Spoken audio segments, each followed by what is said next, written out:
Hey everybody, welcome to episode two Dose. of the Structural Sense podcast. Quick note for those of you that have been complaining that this is only available on YouTube and you don't have time to sit down and watch the whole thing, we are now on iTunes. Yes. We've been on SoundCloud, and we've just linked it towards iTunes as well. So you have multiple platforms that you can listen or watch on. So this was originally conceived to be an audio, so now that we're on iTunes, we can focus more on the audio part of it, but we'll still be on video on YouTube. For those of you that want to watch on video, I don't know why you would want to watch on video, because the audio is way better. For sure. I prefer podcasts. I can carry podcasts with me, and I don't need the screen on That's to right. listen to a podcast. Yep. I think I need to update the YouTube app so that I can listen to the sound without having the They screen have to turned do on. that on Apple, too. I think you can do it on YouTube Red. Okay. I think if you have a YouTube Red subscription, you can do that. So, Yeah. what are we going to talk about? So we were just talking about a quote that you just read out of there. And then the comment Oh, that right. I Okay, said, let me go back to that. Last week I Okay. quoted a paragraph out of As a Man Thinketh by James Allen. It's a short book. I paid $1 for it on Kindle. I recommend everybody go and download this book right now and get a copy of it and read through it. It's a bit of an eye-opener. Chapter 3, there's an entire chapter on the effect of thought on health and the body. And the first sentence of the paragraph reads, "The body is the servant of the mind." And doesn't that fit really well with the theme of what we're trying to do here? You know, the body serves the mind. It's not the other way around. No. Right? It's the mind first, the body later. Change of diet will not help a man who will not change his thoughts. When a man makes his thoughts pure, he no longer desires impure food. Was that the paragraph you want to know if I had a comment on? So my comment to you was in comparison to how you've been doing. Yep. What are your thoughts on that? Better than I've ever been doing, Exactly. Yeah. but still plenty of room for improvement. Okay.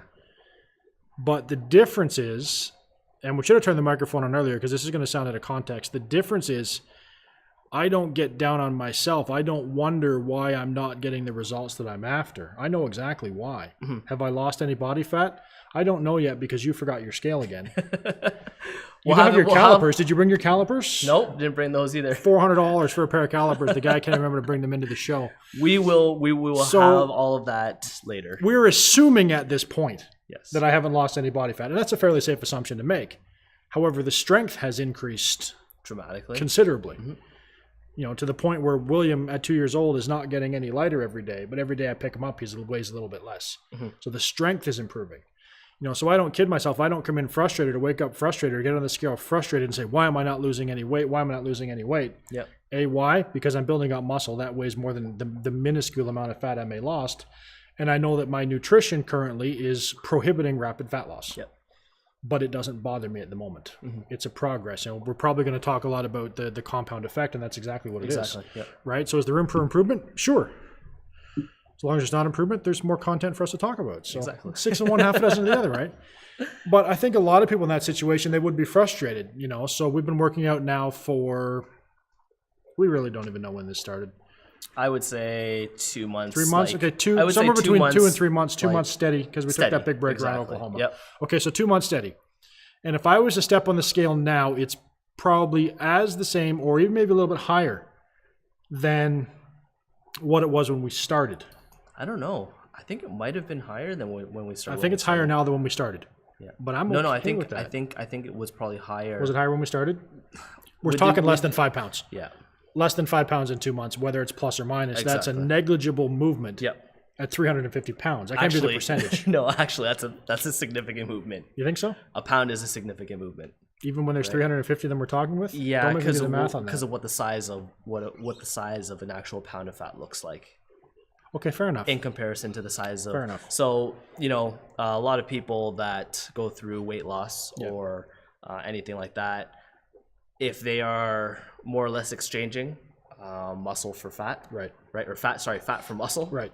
right? What you'll actually find, and I had a client of mine that was shifting around the 200 and I would say 214, 215 range. Yeah. And this gentleman, this is a really funny situation, but he was exchanging fat for muscle at a rapid amount in comparison. So his actual numbers never changed on the scale, Right. but his waistline dramatically changed to the point where every single month he'd have to go out and buy new clothing. expensive weight loss. Exactly. It was. So, you know, the one thing that I always ask people is, how are things fitting? Right. So for you, like, are you noticing anything It's a different? 3X tall. It always fits well. Yeah. Right. But I mean, like, for instance, up here, maybe it'll fit maybe a little bit tighter up around on the upper body. How about your pants? Are they fitting any better? No, they fit about the same. Everything seems to fit just about the same. So there hasn't been a lot of physical change, I don't think, as far as that. We don't measure it. We probably should do that. Yeah. But, you know, most people would probably get themselves down after 2 months if that scale's not moving in the right direction. But I see the progress in other areas. Exactly. I know I'm getting progress. Yeah. I know that compounding effect that we talked about last week is continuing to build. You know, the weights are creeping up a little bit. You know, I have more energy now. I have more stamina now. The kids are a lot lighter now. Yeah. The groceries are lighter now. The staircases aren't as intimidating. Yeah. Right. I can see that progress. So as important as the scale is, and I don't know how important the scale is to you, I don't care so much what the scale says. I think we put too much That's a good emphasis thing, on what though. the scale says. That is a good thing. It's just we need a metric. Exactly. If we didn't need a metric so we could come here every week and show you guys a number Yep. so you can see what we're doing, we probably wouldn't even use a scale. Exactly. But the scale happens to measure body fat and a couple of other things too. We don't really care about the weight, right? So I don't know. I don't care about it, and I think too many people do, but that's personal opinion. But I think it's relative too. You know, not many people know about your past in the sense of, like, essentially this is pretty much your first time ever working out. consistently, yes, I think we smashed the last record. Exactly. And actually trying at it. Yeah, So, yeah, you know, it's relative and depending on the person, right? Yeah. You know, in comparison and what you want for your goals and what you're getting, already it's a big difference. Yeah. Right. So, and we didn't have any That's- goals. We started this off as an experiment. What would happen if yeah, if exactly. we went and did this? If we hit that 20% body fat, given my composition now, what's that going to look like? We don't know. Yeah.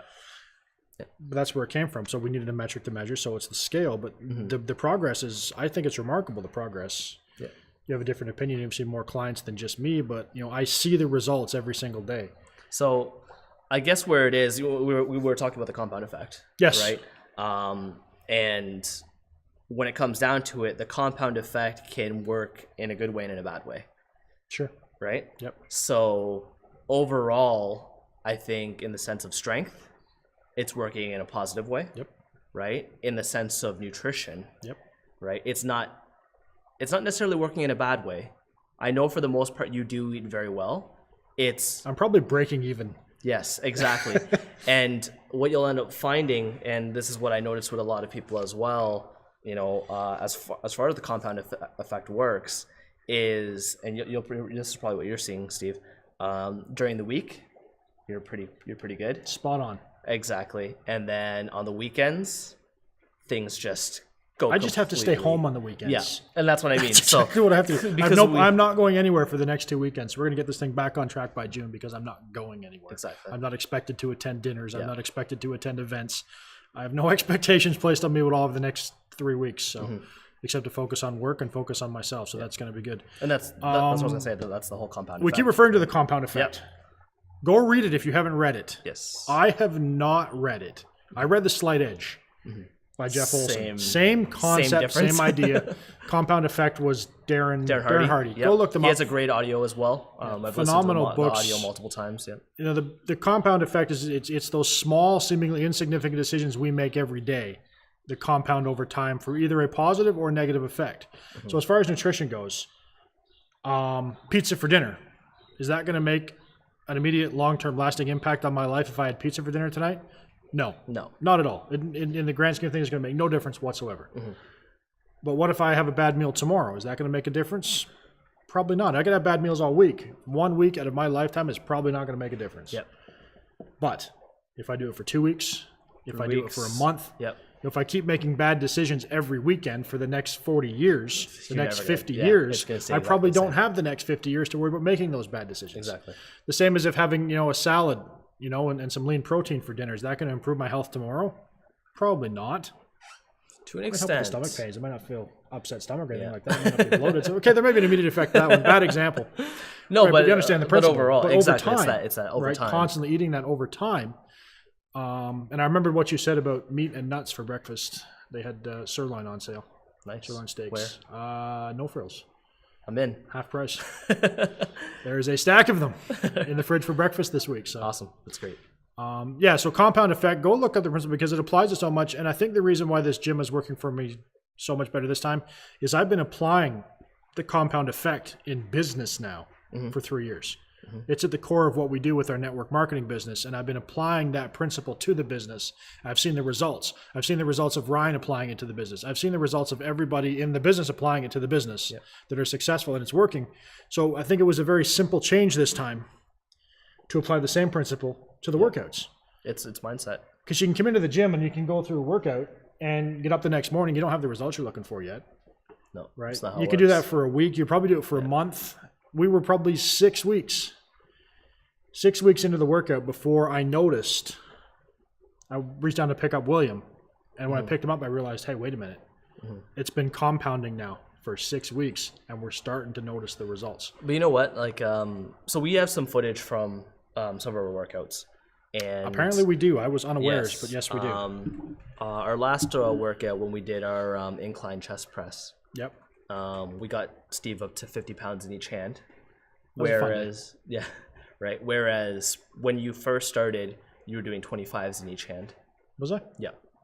So That's why I pay him the big bucks to take care of Exactly. that stuff for me because I don't remember. But what I was going to get at with that is, although we might see, the biggest thing is this: we see each other so oftenly Yeah. that chances are I'm never really going to notice until it's dramatic. Yeah. But I was actually watching the video the other day, and you actually do look leaner in the video. No, that's good to know. So, right, it just goes to show That it's the one of scale those doesn't things. Yeah, right. But it takes time for those things to build up. And you can't go out and do it all at once. That's it's small decisions every single day. It's not coming in here and doing 1,000 sets because that's probably just going to kill you. But if you do those 1,000 sets over 1,000 days, And it's different. it's a different story. Exactly. Right? It's an apple a day, not Yeah. 30 apples on the first of the month and then no apples for the rest of the month. It's an Right. apple a day. So That would actually be pretty bad for the body too. I wonder what that would be like. Could you eat 30 Be a lot of apples in a day? sugars. Oh yeah, it'd be a lot of sugar though. Coming up in a future episode, Ryan eats 30 apples in one day. I'm actually allergic to apples, so it probably wouldn't go well. That's after going to the be a first really good episode. You guys are going to want to subscribe to this right now because you're not going to want to miss that. Awesome. I didn't know you're allergic to apples. No, I'm anything that's thin skin. Really? I'm somewhat allergic to. No pears? I actually think that it's the pesticides. Really? So eat some organic apples. And see Yeah, what happens. but what is truly organic these days? Get your dad to grow some. He's a master That's gardener. true. That's true Have him too. grow you some pears. So let's come back to the paragraph I just quoted here in the book. Change of diet will not help a man who will not change his thoughts.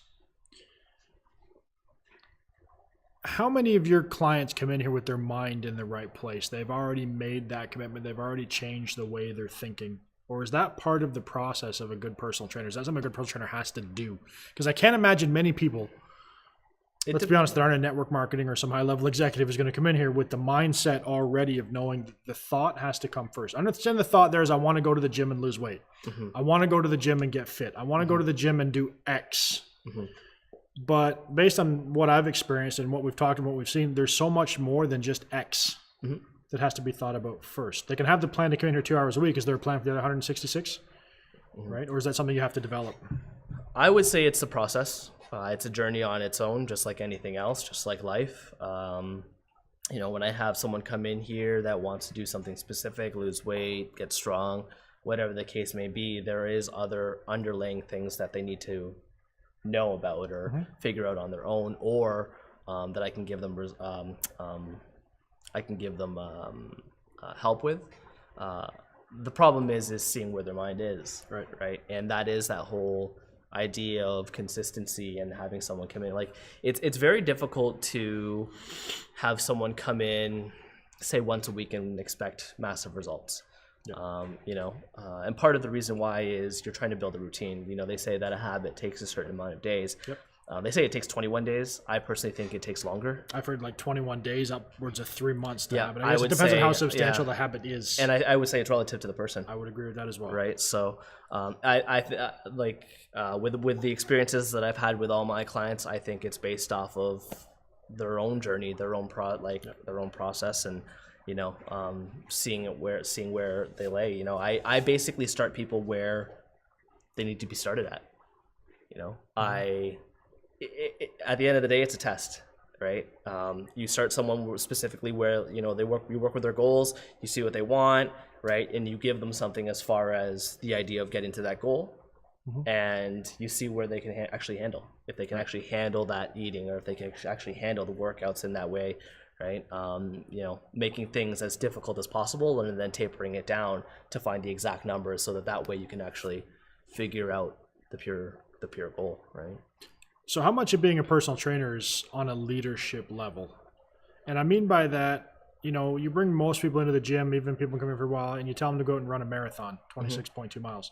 None of them are going to do it. No. They're going to tell you they can't do it. But if you said run from here out to your car, they're going to do it. Yep. If you say run from the car over to the street, they're going to do it. Okay, run to that driveway down the block, they're going to do it. And the next thing they know, they're 26.2 miles down the road. That's the compound effect right there. Right? There's a perfect example of it. So when it comes down to the whole concept of leadership, I think it's very important. But I wouldn't actually. I guess leadership is. I was going to say influence, but that is what leadership is. Pretty much exactly what it is.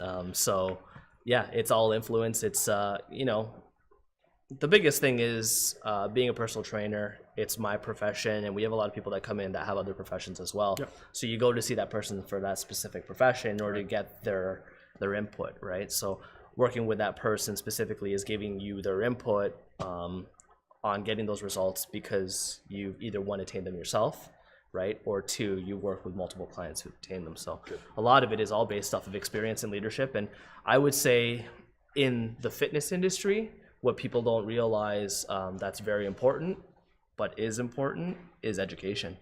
Sure. Right? Continuing education is important, because if you don't continue your education in the fitness industry, you'll fall behind very quickly. So I was thinking about something driving over here to film this. I'm thinking, the first two episodes have gone really well. We've talked a lot about fitness, a lot about our goals, a lot about my goals. We need to focus a bit more on the personal development. And I wondered, how do we bring that in a bit more? And I had a thought. The plan is working for me because I already have the personal development. I read half of a John Maxwell book before I showed up today, and I listened to, I forget who's playing in the van right now. There's always somebody. It almost seems to me, from my perspective as an outsider, not in the industry, that for every hour that somebody spends here in the gym working on their body, they need to spend another one of those 160 hours that are left working on their mind. From a personal training perspective, would there be an advantage to that? So if somebody's working at the gym 3 hours a week, should they have 3 hours a week working on their mind? I would say that's based off the person. There are a lot of people in the industry that don't do any personal development at all, right? And get great results. The big difference, though, is that what personal development does is not just basically helps you with the gym or anything here. Exactly. Right? It helps you overall in life, right? The more you grow yourself, right, the more you grow everything, right? So self-growth or personal growth is very important. I guess I would say it's relative, but I mean, for me, I would say it's super important because of some of the results that I've got, some of the results that my clients have gotten, and talking back to that whole concept of spending an hour a day, right, on it. A lot of people look at that and go, oh, another thing to do, right? I quite personally, as a tip, when it comes down to something like personal development, I spend certain times that I'm very unproductive, like driving to work, right? I'll spend those times listening to personal development. That's when it should be done. Exactly. So, if you compound that over time, so we're looking at something small, right? A 10-minute commute. Right. But then you're at work, let's say 5 days a week, right? That's 50 minutes, right? Going to work, right? 50 minutes all the way home in a whole week, right? You're looking at 2 hours basically. But it could be something as simple as encouraging somebody to get an audio and listen to it on the way to the gym. And on the way home from the gym. So if they're here for an hour, if I'm here for an hour, it takes me 20 minutes to get here from the other side of town and 20 minutes to get home. So in that 2 hour window, which I've already blocked out, I get 40 minutes of personal development and an hour of physical development.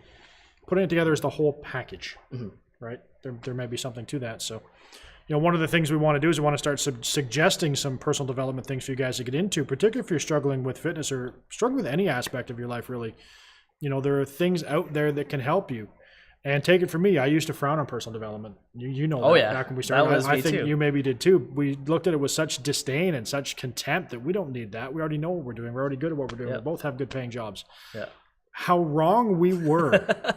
And that's personal development right there that I feel completely comfortable admitting how wrong that was, how disgusting that thought was. It was terrible. Yeah, and I'll be honest, even myself, Shake my head. you know, sitting on the outside initially when I first started looking at personal development, I remember even at an event sitting in a chair, like leaned back, sort of away from everyone, thinking to myself, these people are crazy. Yeah. Right. So, you know, but you'll be Those surprised. people are listening to us you right know, now. Right. Exactly. But We love you. Yeah. But it's funny because, you know, I've heard it said many times where, you know, people will actually say, oh, yeah, I don't listen to that stuff because it brainwashes you for success. That's what one of the gentlemen said this last weekend. And it's like, yeah, why wouldn't you want success? Success in everything, really. Right. And that's what personal development really does. And that's what the compound effect does. Yeah. You know, it's not like I took something specifically and just started reading it like crazy or just started listening to audios on a consistent basis. You work it in just like anything else. It's a muscle, right? You have to basically You start slow learn and to work it use in, right? and then your playlist on your Kindle app goes from, you know, Clive Cussler and Tom Clancy to Og Mandino's Greatest Salesman in the World, JC Watts' Dig Deep, Go for No for Network Marketing, 4-Hour Work Week, 4-Hour Work Week. 4-Hour that's a Work real one. Week. Yeah.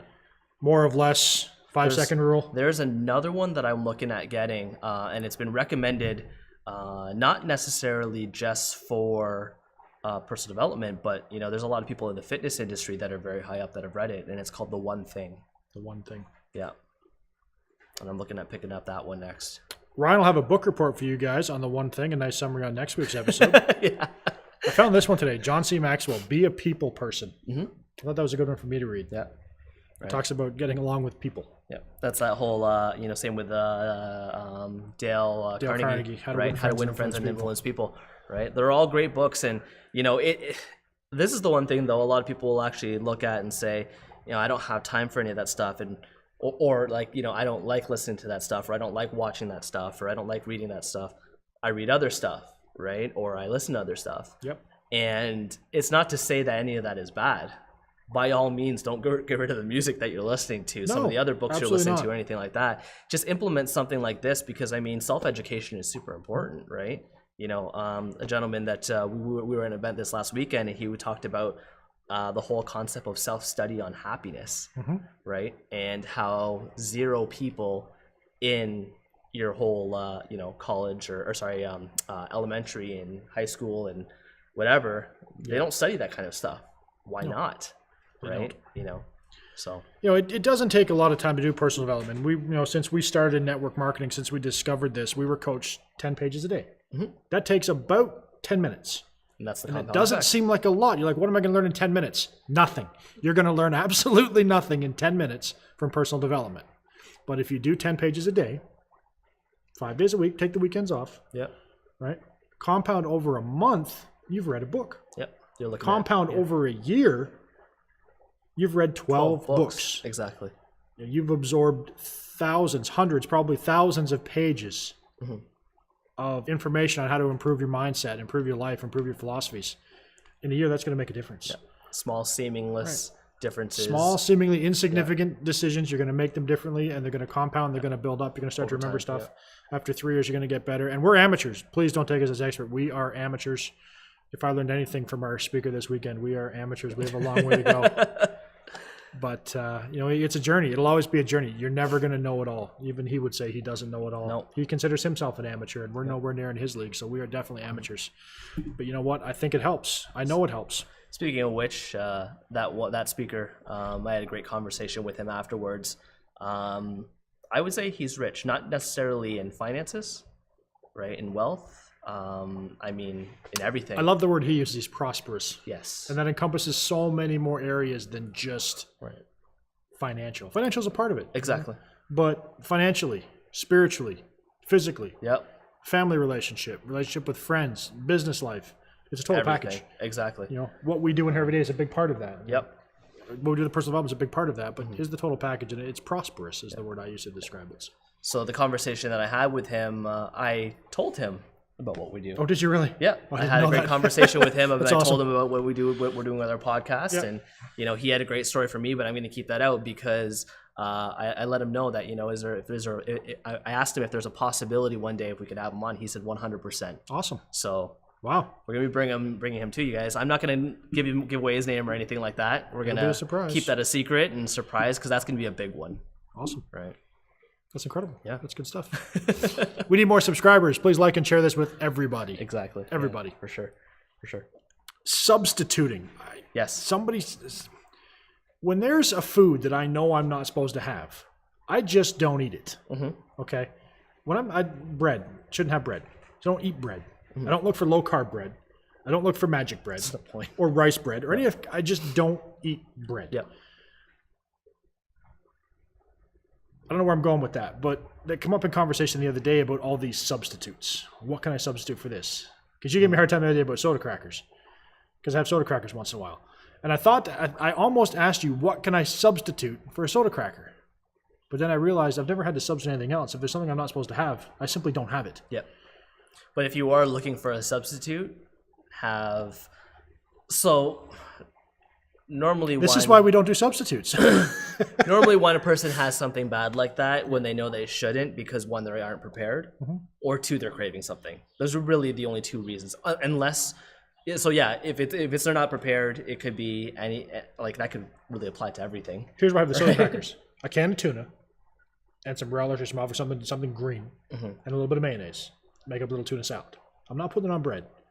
It's a little boring to just kind of eat it out of the bowl.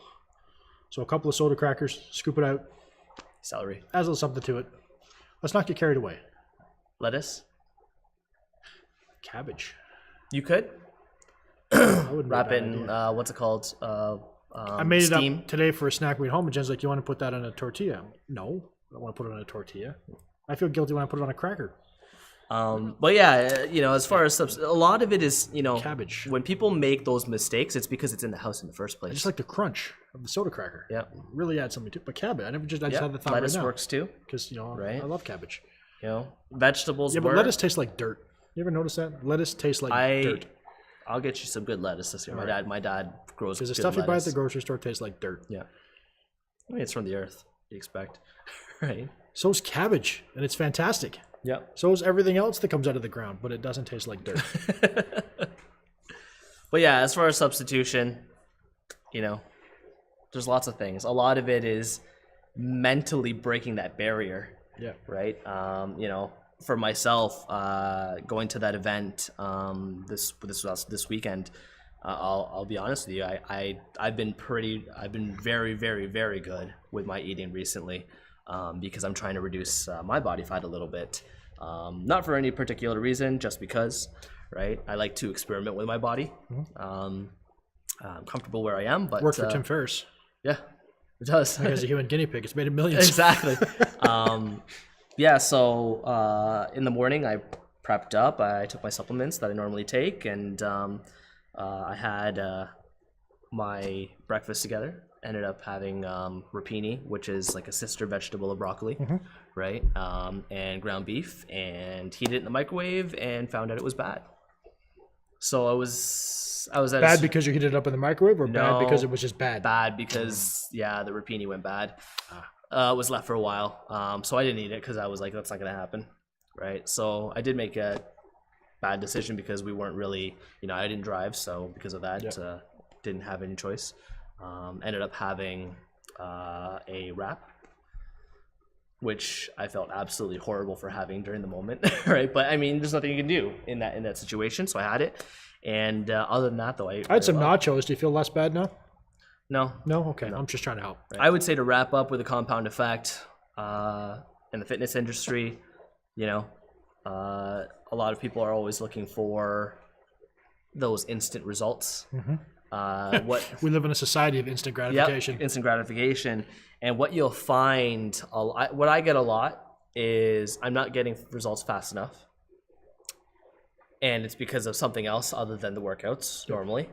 And it's only been a month. Where you see a lot of people quit, or where you'll see a lot of people plateau in their exercise, is the 3 month mark.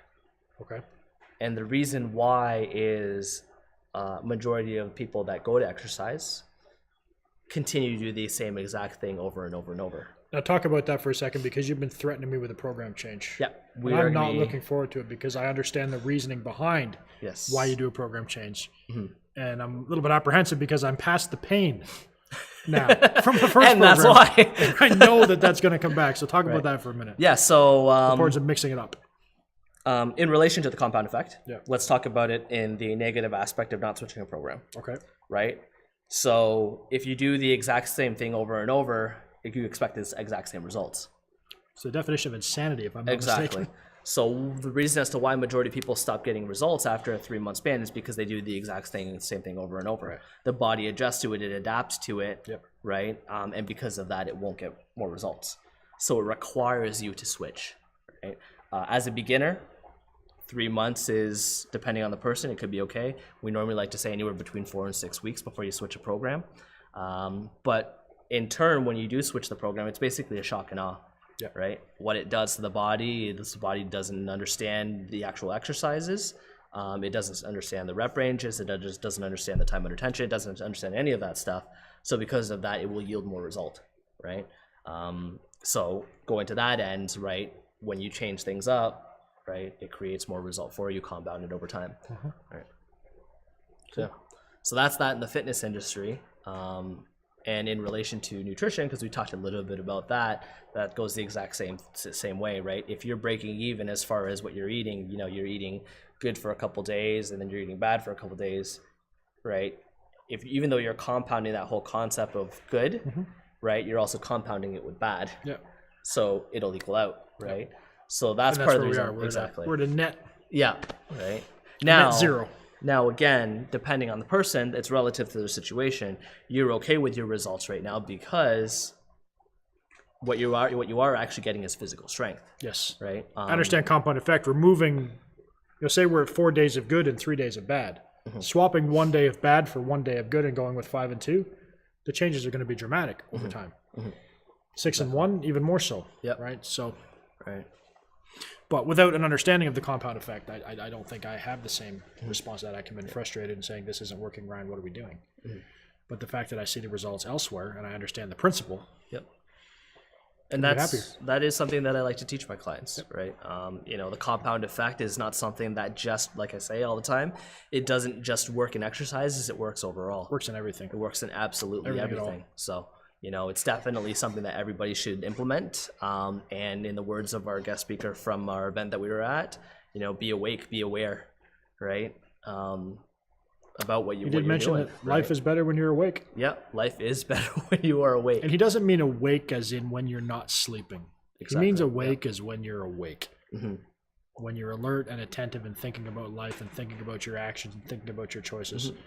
I think a lot of the failure on nutrition, certainly on my part, is just lack of thinking, lack of forethought, lack of any kind of thought. Yeah. Pure, simple, unadulterated convenience. Yeah.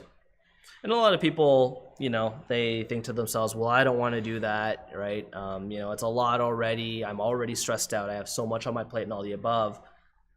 But we're looking at like small, insignificant things compounded over time. And that's what people don't realize. A lot of it is, what I do with a lot of my clients is initially I'll start off with removing something small. Yep. And removing something, you know, here, removing something there, adding something here, adding something there. And what you find is over the whole year, if you do that in small amounts, eventually it creates massive result, right? And that's that whole concept of that compound effect. That's awesome. Right. Well, hopefully that gives you guys a better understanding when you hear us mention compound effect. Like I said, if you haven't read the book by Darren Hardy, I highly recommend it. Go and get it and read it. It's going to help you out with a lot of different things. If you can find a copy of The Slight Edge, read it too. It's the same principle. Jeff Olson wrote that one. Same idea, a little different package, but definitely a technique that's going to help with a lot of things. And I think that's going to do it for this week's episode. Yep. You'll be able to find this on iTunes now and SoundCloud. We'll put the links down in the video description or in the show notes so you guys can find it easier. Anything else we need to cover? No. Oh, I do want just one thing. We do have female interviewees lined up for our program. That comment came up a little while ago. Are you guys going to have any girls on your show? We've had multiple people Yes. comment about that. Yes, we will have females. Yes, we have them lined 100%. up already. We're actually supposed to do the one on Wednesday, but she stood me up. You know who you are. We'll make up for it this Wednesday. But yes, we'll have definitely some female guests on the show and maybe a female guest co-host from time to time. Awesome. Just to keep it interesting. So Yeah. anything else? No. All right, guys. Well, thanks for tuning in. As always, he's at Ryan from work. I'm at Steve Sansford. We'll catch you guys right back here next week for our next podcast. Please like and share this one for you. We want to build up our audience before our very special guest speaker comes and joins us on the show. And until then, remember, until the mind is right, the body never will be. Bye for now.